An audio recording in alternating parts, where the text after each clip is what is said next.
Hello guys, तो है ना सुबह सुबह मैं खा रही थी चाय। और तो क्योंकि ना ठंडी आ गई है तो ठंडियों में चाय अच्छी लगती है। और है ना आपा पी रही थी नींबू पानी, क्योंकि वो है ना डाइट पे। और फिर हम लोग गए जिम में की एक्सरसाइज। और फिर ना आते आते टाइम मैंने है ना अपनी स्कूटी को सुधरवाने डाला था, क्योंकि है ना उसका हॉर्न मतलब कि पीपी है ना काम नहीं कर रही थी। तो ऐसा लग रहा था कि स्कूटी है ना गूंगी हो गई हो।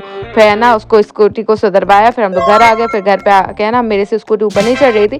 फिर इन बच्चा पार्टी ने दम लगाया और दम लगा के ऐसा करके ना मेरी स्कूटी को ऊपर चढ़वाया। और फिर हम लोग स्कूटी को ऊपर चढ़ाने में कामयाब हुए। और फिर मैंने खाया खाना। और मेरे घर आए ये पार्सल जिसमें था गुड बाइट के सीरम। और फिर ना अब हम मम्मी को लेके गई थी हॉस्पिटल, क्योंकि है ना कुछ दिनों से मम्मी की डांड में है ना बहुत ज़्यादा दर्द हो रहा था। तो उसी को दिखाने के लिए मम्मी डेंटिस्ट के पास गई थी। और है ना मम्मी को कमर में भी दर्द हो रहा था, तो फिर उसके लिए दूसरे हॉस्पिटल गई थी। और फिर है ना ये दूसरे हॉस्पिटल में मम्मी की कमर दिखवाई। और फिर है ना शाम को हमारे घर आ गए थे दिबित और दीदी। और फिर है ना दिबित ने आके है ना बहुत ज़्यादा मस्ती की। और आते ही साथ दिबित की धमा चौकड़ी चालू हो गया। फिर मैंने सबके लिए पोहा बना। ओके बाय, मिलते नेक्स्ट वीडियो में। Do like share and subscribe my channel.